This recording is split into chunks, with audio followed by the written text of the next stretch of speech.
नमस्कार। जय श्री राम। देख रहे हैं राम रक्षा स्तोत्र, और राम रक्षा स्तोत्र के बहुत ही विशिष्ट भाग पर हम आकर और उस पर चर्चा कर रहे हैं, जिसे कहा है कवच, और जिसमें हम श्री राम के को विभिन्न विशेषण देते हुए, हम मतलब बुध कौशिक ऋषि को साक्षात शिव जी ने बताया हुआ स्तोत्र, तो विभिन्न विशेषणों से राम जी को निवेदन किया है, मेरे शरीर के इस अवयव की आप रक्षा करो। वह देखते समय हमने यह ध्यान से देखा है कि वह विशेषण उस अवयव के लिए क्यों प्रयुक्त किया गया श्री राम जी के लिए, और तब हमने बहुत सी बातों को नए सिरे से जानने की कोशिश की। जब मैं कहती हूँ कि रक्षा करो, तो सिर्फ मैं बैठ जाऊं हतबल होके और कहूँ रक्षा करो, तब तो रक्षा नहीं होगी, मुझे भी कुछ करना होगा। यह तो हम सभी जानते हैं, छोटी छोटी बातों में जानते हैं। बैठे रहेंगे तो सामने वाला हमारे लिए कितना लड़ सकता है, तो हम में भी कुछ तो क्षमता हमें बढ़ानी है, कुछ तो सही कदम हमको उठाना ही होगा। हम गलत रास्ते पर जाएं और कहें कि अब हमको बचा लो गिरने से, हम हेलमेट नहीं पहने और कहें कि अब हमारे सिर पे नहीं लगे, ऐसा तो नहीं होगा ना। इस दृष्टि से जब हम सोचते हैं, तो जब हम राम जी को कहते हैं कि मेरे इस अवयव की रक्षा करो, उसका अर्थ क्या है और उसके लिए मुझे क्या करना है, इसको भी हम देखते चले। और यह देखते हुए हमने शुरू किया था सिर से लेकर, शिरो में राघव पातु भालन दशरथात्मजः, कौसल्यो दृशव पातु विश्वामित्र प्रिय श्रुति, घ्राणम पातु मखत्राता मुखम सौमित्रिवत्सलः, जिह्वां विद्यानिधिः पातु कंठम भरतवंदितः। यहाँ आकर अब हमें बात करनी है इस पंक्ति की। हमने कल इस पंक्ति को भी देखा है, जिह्वां विद्यानिधिः पातु कंठम भरतवंदितः। और जिह्वा की रक्षा करना मतलब ज्ञानेंद्रिय और कर्मेंद्रिय दोनों के रूप से उसकी रक्षा करने की बात कही थी। विद्या के निधि है, विद्या के निधान है, विद्या के धाम है, और विद्या जो सरस्वती जिह्वा पर हमारे विराजित रहती है। तो आप साक्षात सरस्वती के, और स्वरूप आपकी जिह्वा पर साक्षात सरस्वती थी का तात्पर्य जो भी बोलते थे वह बहुत मीठा, हृदय को जीतने वाला और पूर्ण विद्याओं से परिपूर्ण ऐसा उनका व्यवहार। समस्त विद्या के जानकार, और श्रुति से विद्या प्राप्त की विश्वामित्र के शिष्य ने, और फिर उसको सबको अपने व्यवहार से, अपने मृदुवाणी से और दिया। तो इसलिए हमने कहा था कि हमारी जिह्वा का आप रक्षण कीजिए। मेरी जिह्वा कटु शब्द ना बोले, मेरी जिह्वा युक्ताहार में विश्वास रखे, और जो मेरे लिए निषिद्ध है उस आहार, मतलब आहार पर भी मेरा कंट्रोल हो। योग तो वही है ना, युक्ताहार विहार से श्री कृष्ण ने कहा। तो हम उस बात को देख के, और कंठम भरतवंदिता पर बहुत अच्छे से हमने जाना है कि मेरे भावों का नियंत्रण हे भरत के राम आप करो। जैसे आपने भरत के भावों का नियंत्रण किया, उसको अपने गले से लगाकर उस भाव विभोर, भाव विभल उस भरत को कर्तव्य के प्रति सचेत किया था आपने। तो इसलिए मेरे को, क्योंकि भावनाओं में बहने वाला व्यक्ति अपने कर्तव्य का पालन बहुत बार नहीं कर पाता, भावना में बहने वाला व्यक्ति और सब कुछ भूल जाता है। तो इसलिए उचित समय पर उचित भावनाओं का उचित रूप से प्रदर्शन, उचित रूप से उसको दिखाना या उसके अनुसार कार्य करना, यह एक जिसे हम कहते हैं बैलेंस्ड पर्सनैलिटी है ना। भावावेश में बहने वाली अति क्रोध आ गया, अति दुख में चले गए, शोकग्रस्त होकर बैठ गए, या एकदम डिप्रेशन में चले गए, ऐसे भावों के अधीन होने वाला व्यक्ति, तो यही बात श्री कृष्ण ने भी कही है, इंद्रियों पर आपका निग्रह हो। चंचल ही मन कृष्ण, तो कहा है उस मन को अचल करने की स्थिति में लाओ, मतलब ही अब उस पर नियंत्रण आए। तो मेरी भावनाओं पर मेरा नियंत्रण रहे, तब मैं कर्तव्यच्युत नहीं होऊंगा, जैसे आपने भरत को नहीं होने दिया। इस बात को हमने देखा। और आगे का श्लोक है, बहुत अच्छा है यह भी एक, इसी श्लोक की पंक्ति, स्कंधौ दिव्यायुधः पातु, स्कंधौ दिव्यायुधः पातु भुजौ भग्ने शकार मुखः। दिव्य आयुध धारण करने वाले श्री राम, आयुध तब कहाँ धारण करते थे, आज भी कंधे सशक्त होना चाहिए ना। बंदूक चलाने के लिए आप बंदूक की गोली छूटे और पीछे गिर जाओ, तो नहीं चल सकता है।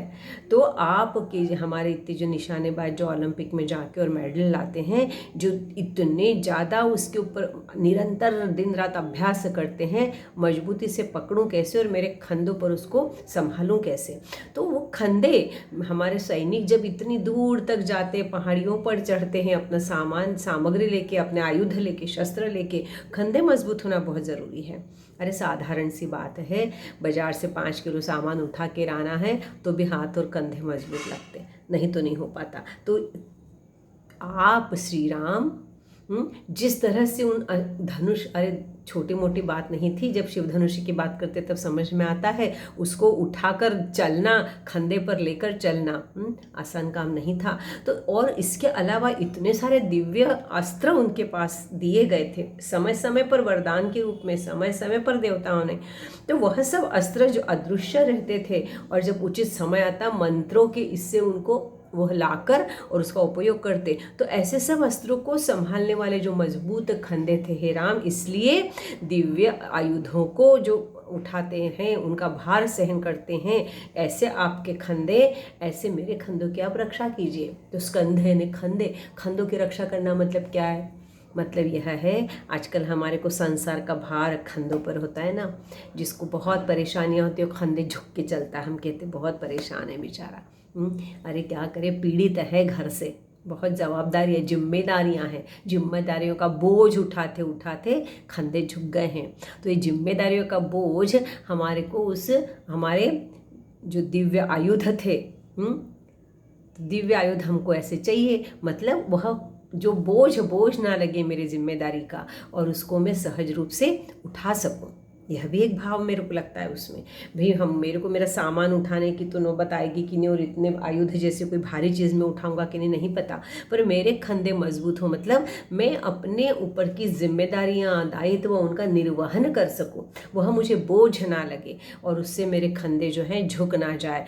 तो मेरे परिवार के लिए, मेरे समाज के लिए, मेरे राष्ट्र के लिए जो जो मेरे दायित्व हैं उनको बोझ ना समझो, वह दिव्यास्त्र है मेरे लिए, जो कि मेरी परख करेंगे, मेरे व्यक्तित्व को निखारेंगे, और उन कर्तव्यों का पालन करते हुए यदि मैं आगे जाता हूँ तो हे श्री राम, मैं निश्चित रूप से आप जैसे खंधे उठा, मेरे आयुध उठाकर चलने वाले जैसे आपके खंधे हैं, वैसे मेरे खंधे यदि मजबूत होंगे, दृढ़ होंगे, निश्चयी होंगे, तो यह भाव मेरे खंधों के साथ मेरे को हो, तो मेरे खंधे उस तरह से उनकी रक्षा आप कीजिए, उनकी रक्षा आप करेंगे तो कभी भी मैं अपने उन दायित्वों को बोझ नहीं समझूंगा, ऐसा भाव मुझे लगता है उसमें। यह तो भाव है ही कि मैं भी मजबूत खंधे लेकर चलूं, पर मजबूत खंधे का अर्थ जो है हमारे लौकिक दृष्टि से आज हमारा जो व्यवहार है उसमें, तो मुझे हमेशा यही लगता है कि हम दायित्वों का बोझ उठाते हैं तो हम थक जाते हैं, और श्री राम यह थकान नहीं हो, क्योंकि वो दायित्व बोझ ना लगे, क्योंकि संसार में आए ही हैं। और तब हमारे श्री कृष्ण ने आगे जाके, इसलिए जब श्री राम ये सब बता नहीं सके ना, उनके व्यवहार से जब हम नहीं समझ सके, तो फिर श्री कृष्ण को समझाना पड़ा, डांट के समझाना पड़ा, प्यार से समझाना पड़ा कि अरे तेरा स्वधर्म, धर्म क्या होता है? कर्तव्य का आचरण, कर्तव्य का आचरण तो करना ही पड़ेगा, कर्तव्य का निर्वहन तो करना ही पड़ेगा, और फिर उसमें अपेक्षा ना रख के करना पड़ेगा, तो दायित्व का बोझ नहीं लगेगा, आनंद से उठाओगे। क्योंकि कर्तव्य की पूर्ति का आनंद एक बार आपको लेने की आदत हो जाए तो उस आनंद के आगे दूसरा आनंद कुछ भी नहीं, ऐसा आपको लगेगा भी। तो इसलिए हे श्री राम, मैं दायित्व को बोझ ना समझो, और इसलिए मेरे खंधों को आप मजबूत करो। ऐसा मुझे लगता है कि मैं श्री राम को कहती हूँ। आयुध और बाकी वजन जो है, लौकिक दृष्टि के जो वजन दिखने वाले हैं, भौतिक वो तो हैं, पर जो यह भावनात्मक जो बोझ है, जो वजन है, वो हमें उठा सकूँ मेरे खंधों पर। और फिर कहा है भुजौ भग्ने शकारमुका, भुजाओं में मेरा कैसे बल हो, दंड में कैसे बल हो। कारमुक मतलब धनुष्य, आपने शिव धनुष्य का भग्न किया था, उन मजबूत भुजाओं से आपने किया था, तो वह मजबूत भुजाएं हे श्री राम मेरी भुजाओं की आप रक्षा करेंगे। वह श्री राम जिनकी स्वयं की भुजाएं मजबूत थी, और जिन्होंने शिव धनुष्य को भी सहज रूप से उठा लिया था, जिसको कोई नहीं उठा सका था।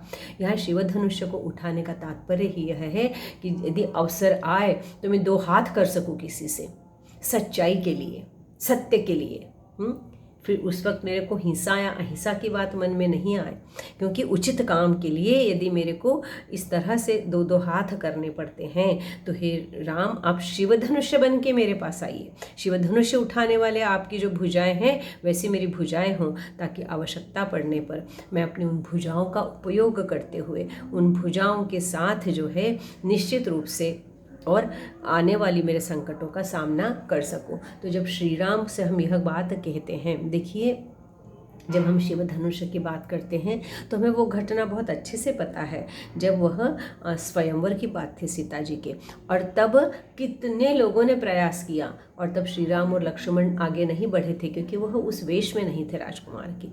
और फिर उनको जब उनके गुरु ने संकेत दिया कि तुम जाओ, अर्थात गुरु का संकेत मतलब उचित कर्तव्य का निर्वहन करने का अवसर है और अब तुमको कर्तव्य से पीछे नहीं हटना है। जब काम कोई भी नहीं कर रहा है तो स्वयंवर का जो उसका पण है वह फोल नहीं होना चाहिए, वह बिना कारण नहीं होना चाहिए। तो अब उस स्वयंवर के उसके पण को तुम्हें पूरा करना होगा। तो इस प्रकार से वह कार्य पूरा करने के लिए, वह जो कार्य उचित था वह होना चाहिए था, उसको पूरा करने के लिए गुरु आज्ञा का मतलब ही यहाँ क्या है कि अब तुम्हारा एक कर्तव्य है और इसलिए अब तुम्हारी भुजाएं सक्षम है और तुम यह काम कर सकते हो। तो जब हमको उचित कार्य करने के लिए इस प्रकार से वरिष्ठों की आज्ञा है, इस प्रकार से समाज की आज्ञा है, इस प्रकार से नियमों की आज्ञा है, फिर हमको वह कार्य करना ही है। और उस कार्य से समाज का संरक्षण यदि होता है तो हमको दूसरों को उसमें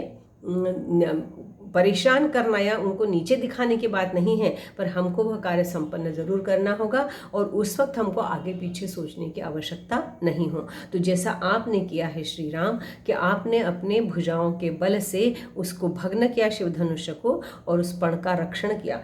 किसके पण का था वो? सीता के पण का था क्या? सीता शक्ति के रूप में है और शक्ति का हमको जिसे कहना चाहिए संरक्षण करना है। शक्ति का संरक्षण होगा तभी हम अपना और समाज का और राष्ट्र का संरक्षण कर सकेंगे।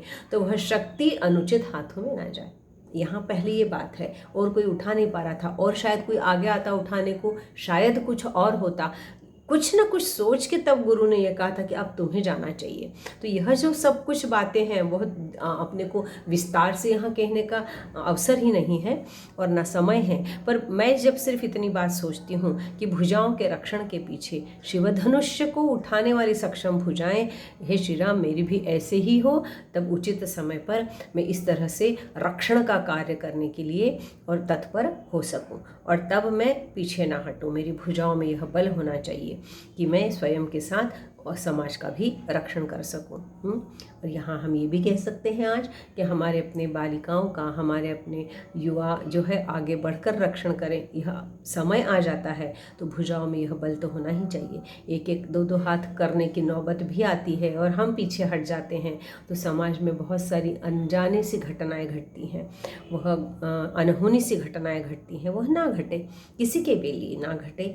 हमारे सामने कोई किसी के पर्स लेके भाग रहा है और हम देखते रह जाते क्योंकि हम डरे हैं, हमारे में वो बल नहीं है, ना हमारे पैरों में। पैरों की बात आगे आने वाली है श्री राम के, क्या बनकर वो रक्षा करेंगे। पर यहाँ भुजाओं की रक्षा की बात है तो भुजाओं में बल होना चाहिए और वह बल शिव धनुष्य उठाने वाले श्री राम जी का जो था वह बल हम चाह रहे हैं उनसे।